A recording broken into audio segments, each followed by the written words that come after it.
पापा ये पकड़ो अपनी 6,000 रुपए तनख्वाह और ये नौकरी छोड़ दो। अरे क्या बोल रही हो तुम, क्या हो गया तुम्हें? पापा मैं बिल्कुल ठीक बोल रही हूँ, आप ये नौकरी छोड़ दो। इससे हमारी ट्यूशन फीस तो जाती नहीं है, घर का कोई खर्चा तो चलता नहीं है, इससे बड़ी आप ये नौकरी छोड़ दो। बेटा देखो ये हमारा ऑफिस है, तुम घर जाओ, घर पे आराम से बात करेंगे, जाओ। पापा मैं कहीं नहीं जाऊंगी, मैं आपसे बोल रही हूँ आप ये नौकरी छोड़ दो। ऐश्वर्या, ये गार्ड को बोलना कि अपनी बेटी के साथ मेरे कैबिन में आए। जी सर। बेटा अब तुम हमको गुस्सा दिला रही हो, चांटा लगाएंगे अभी ठीक हो जाओगी तुम। सनी, तुम्हें और तुम्हारी बेटी को अंदर सर ने केबिन में बुलाया, कुछ बात करनी है तुमसे, आ जाओ। देख लिया, कैमरा लगा हुआ है यहाँ पे, देख लेते हैं साफ सब। अब बुला रहे हैं अंदर, चलो हमारे साथ। डांट पड़ेगी फालतू। सर मैंने मीटिंग के लिए बात कर ली है, 15 मिनट में सब कॉन्फ्रेंस रूम में होंगे। चलते हो सर? 1 मिनट महक, एक काम हो रहा है, रुको। साहब बुलाया आपने हमको? हाँ महक, ये हमारे ऑफिस का गार्ड है सन्नी, और ये इसकी बेटी। अभी मैंने देखा ऑफिस प्रीमिसेस के बाहर ये दोनों चिल्ला रहे थे, बाप बेटी। इनकी बेटी ने चिल्लाकर अपने पापा को बोला कि 6,000 की सैलरी अपने पास रखो, आपको इस ऑफिस में काम नहीं करना है और वापस चलो। तो चलो, ये बात तो अजीब लगी मुझे कि हमारे एम्प्लॉय की बेटी इस ऑफिस में आकर इस तरह से चिल्ला रही है, लेकिन उसके बाद जो इस लड़की ने बात बोली कि 6,000 की तनख्वाह अपनी पकड़ी है, इतनी सी तनख्वाह में कुछ नहीं होता है, ये बात मुझे खटकी। तो महक, मैं ये जानना चाहता हूँ कि ये 6,000 की तनख्वाह का क्या मैटर है? हमारे कंपनी में किसी की भी तनख्वाह 6,000 तो नहीं है। हाँ सर, मेरे पापा को 6,000 रुपए सैलरी मिलती है, जिससे कि मेरी अच्छे से ट्यूशन फीस भी नहीं जा। चुप। अब कुछ नहीं है साहब, ऐसा कुछ नहीं है। हम बच्ची है ना साहब, कुछ भी बोल देती है आते ही।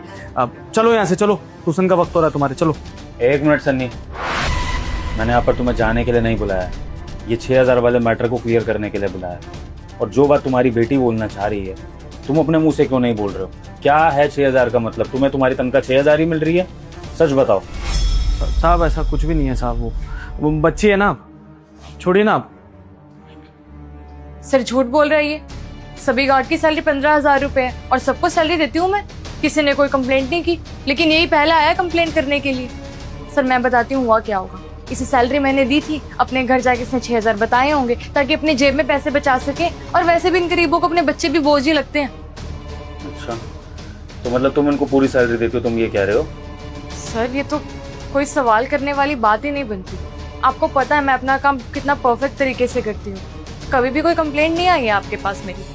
और ये आदमी जो यहाँ पे खड़ा होकर झूठ बोल रहा है, अपनी बेटी का मुंह बंद पता है क्यों करवा रहा है? क्योंकि इसकी बेटी सच बोल देगी, और डर लग रहा है अगर बेटी ने बता दिया कि सैलरी 6,000 है और मैंने प्रूफ कर दिया अगर सैलरी 15,000 है, तो ये तो फंस जाएगा, नौकरी पे बात आ जाएगी ना।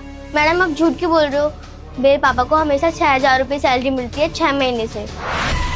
सर हम लोग झूठ नहीं बोल रहे हैं, मैडम झूठ बोल रही है।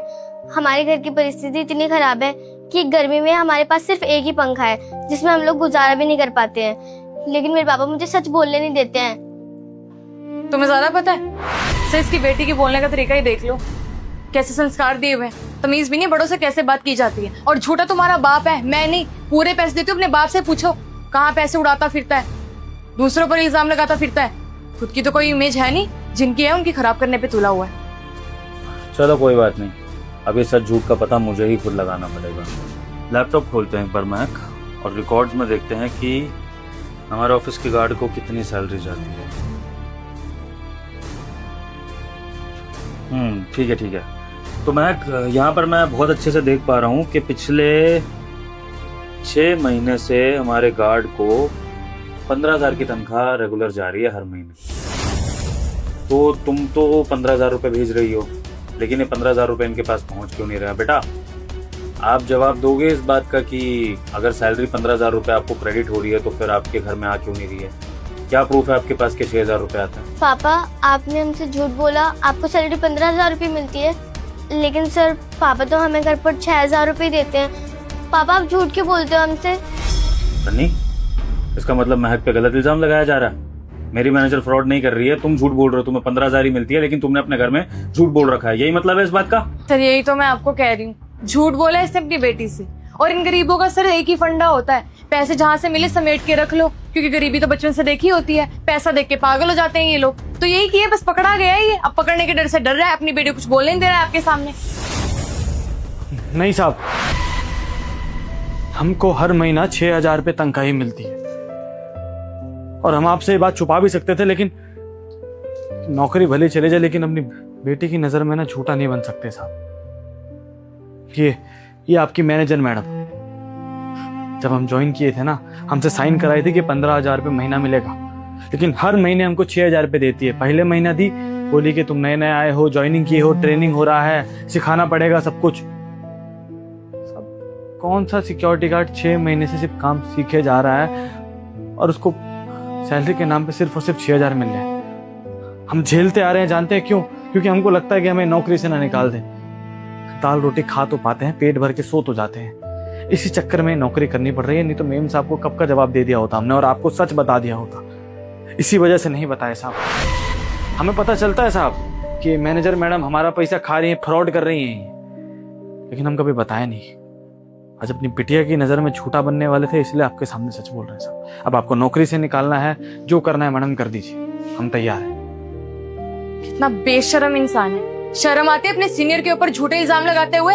सर ऐसा कुछ भी नहीं हुआ है, प्रूफ आपके सामने, इससे पूछो ना क्या प्रूफ है इसके पास। फालतू की बातें किए जा रहा है यहाँ पे खड़ा होके। प्रूफ चाहिए ना साहब? हाँ साहब, कि मैडम हमको कभी बैंक में पैसा नहीं दी, हमेशा कैश पैसा देती हैं। देखिए हमारे जेब में अभी भी रखा हुआ है, तो पूरा 6,000 रुपये हमको कैश दिए। कोई भी बैंक में पैसा नहीं आता, 1 रुपया भी हमारे। इससे बड़ा प्रूफ नहीं दे सकते हो। देखो महक, तुम्हारी बात बिल्कुल सही है। अगर सन्नी झूठ बोल रहा है तो उसको काम से निकाले जाना चाहिए, और अगर तुम झूठ बोल रही हो तो काम से तुम्हें निकाले जाना चाहिए। पर यह फैसला अभी भी तुम्हारी बातों से नहीं हो पाएगा, ये किसी प्रूफ से हो पाएगा। सन्नी ने अभी बताया ना कि तुमने इसको कैश सैलरी दी है 6,000 रुपये, तो हो सकता है सीसीटीवी में ये फुटेज आई हो कि तुमने इसको कैश में सैलरी दी है, जबकि हमारे ऑफिस का रूल है कि सैलरी बैंक अकाउंट में भेजी जाती है। लेकिन अगर तुमने कैश में दी है तो मुझे इसके लिए जांच पड़ताल करनी पड़ेगी। सीसीटीवी एक बार चेक कर लेते हैं, लेकिन याद रखना सीसीटीवी में अगर क्लियर हो गया कि कौन सच बोल रहा है कौन झूठ, तो जो झूठ बोल रहा है उसकी ना सिर्फ नौकरी जाएगी बल्कि उसका सीवी भी खराब किया जाएगा और वो आगे किसी भी कंपनी में काम नहीं कर पाएगा। तो रेडी रहना सीसीटीवी। सर सीसीटीवी क्या चेक करेंगे आप? मैं बताती हूँ आपको। मैंने इसे 6,000 रुपये ही दिए थे सैलरी, पर सर इसका भी कोई रीजन था। देखा साहब, कहते हैं हम मैनेजर मैडम झूठ बोल रही हैं। बोल दी ना अपने आप सच, अभी कैमरा चेक हो जाता ना, इनका सच्चाई सामने आ जाता साहब। सर मेरे पापा की तबीयत बहुत खराब है, डॉक्टर ने कहा था उनके इलाज के लिए थोड़े पैसे चाहिए। मेरी सैलरी तो जितनी भी थी वो सारे उनके इलाज में लग गई, तो मैंने सोचा कि थोड़े पैसे इसकी सैलरी से निकाल लेती हूँ। वैसे भी सर इन गरीबों को कहाँ ही फर्क पड़ता है सैलरी कम या ज्यादा हो, ये लोग तो कम पैसों में भी अपना घर चला लेते हैं, लेकिन प्रॉब्लम तो हम अमीरों को होती है ना, इसीलिए बस पैसे निकाले थे सर मैंने। I am sorry. फिर झूठ, फिर एक बहुत बड़ा झूठ। पहले आपने ये झूठ बोला कि आपने इसको पूरे 15,000 भेजे हैं, बाद में पता लगा कि 6,000 भेजे हैं, और अब अपने पापा की तबीयत का झूठ बोल रही हो आप। आपके पापा को अच्छे से जानता हूं मैं, और कल ही आपके पापा से मेरी मुलाकात हुई है, बिल्कुल फिट एंड फाइन है, और पूछ रहे थे कि मेरी बेटी कैसा काम कर रही है। अब बताओ उनको फोन करके कैसा काम कर रही है आपकी बेटी, कि ऑफिस में फ्रॉड कर रही है गरीबों के साथ। पापा की तबीयत का झूठ बोल रही हो आप। अगर आपके पापा की तबीयत सच में खराब होती ना महक, तो मैं खुद आपके पापा का इलाज में हर खर्चा उठाता। लेकिन आपने जो भी हरकत करी है ना, मेरा मन नहीं कर रहा आपकी शक्ल देखने का, और मन कर रहा है कि आपके पापा को फोन करके बोलूं कि आपकी बेटी को आपने शायद अच्छे संस्कार दिए नहीं है, तभी वो ऐसी हरकत कर रही है ऑफिस में। नहीं सर, पापा को प्लीज इस बारे में कुछ मत बताना। अगर उन्हें पता चलेगा तो उनका सर शर्म से झुक जाएगा। सर आप उन्हें मत बताइएगा प्लीज। मैं इनके सारे पैसे लौटा दूंगी। लौटाने तो आपको पड़ेंगे मिस महक, अगर आप नहीं देंगी तो मैं आपके पापा से ये पैसे वसूलूंगा, फिर चाहे उनको बुरा लगे चाहे अच्छा लगे। अब आप चुप रहिए, आपका फैसला मैं भी करता हूं उनसे बात करने के बाद, क्योंकि आपकी वजह से मुझे शर्मिंदगी उठानी पड़ेगी। बेटा मैं आपसे हाथ जोड़ के माफी मांगता हूँ, आपने बहुत अच्छा किया जो ये सच्चाई इस ऑफिस में लाए, वरना आपके पापा तो ये सहते रहते, कभी बताते नहीं, और मुझे कभी पता नहीं लगता कि मेरे ऑफिस में ऐसे लोग भी काम करते हैं। तो बेटा आपने जो किया बिल्कुल सही किया, और आपने अपने पापा को एक लेसन दिया है कि गलत करने वाला जितना गलत होता है ना, उतना ही गलत सहने वाला भी होता है। तो सन्नी, आज के बाद अगर तुम्हारे साथ इस ऑफिस में कुछ भी गलत हो तो प्लीज आवाज उठाना, क्योंकि ये सिर्फ तुम्हारे लिए ही नहीं, इस कंपनी के लिए भी अच्छा है। क्योंकि ऐसे लोग अगर इस कंपनी में काम करेंगे तो ये कंपनी ज्यादा दिन तक चल नहीं पाएगी, समझ रहे हो? साहब मन तो हमारा भी बहुत किया कि आपको आके सारा सच बता दे, लेकिन हम यहाँ धूप में खड़े रहते हैं साहब दरवाजे के बाहर, और ये मैडम आपके साथ एसी में खड़ी होती, इनके साथ आपका रिश्ता अच्छा होगा। हमको यही लगा कि मैनेजर, हम सिक्योरिटी गार्ड हैं, हम हमारी बात क्यों सुनेंगे आप, इसलिए बताने का हिम्मत नहीं हुआ साहब। नौकरी खोने से डरे हुए थे और कुछ भी बात नहीं है, इसलिए नहीं बताया आपको, इसलिए सच के खिलाफ आवाज नहीं उठाई। नहीं तो हमने आज तक कभी किसी का जुल्म नहीं सहाया साहब, कभी नहीं सहाया।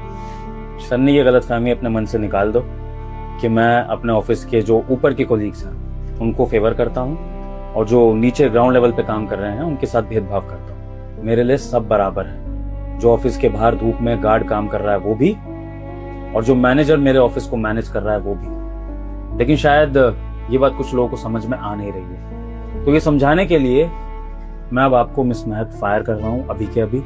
और जहां तक रही इनके मारे हुए पैसे की बात, तो वो आप हर महीने इनके अकाउंट में पैसे डालेंगे। अब चाहे आप दूसरी नौकरी से पैसे अरेंज करिए या अपने पापा से मांगिए, लेकिन अगर मुझे पता लगा कि आपने इनके अकाउंट में पूरे पैसे नहीं भेजे इनके, तो याद रखना आपके घर पहुंच जाऊंगा पुलिस लेकर। तो फिर आप शायद अपने पापा से नजरें मिला नहीं पाएंगे। Leave now. बेटा, अब से आपके पापा को पूरी सैलरी मिला करेगी, 6,000 नहीं।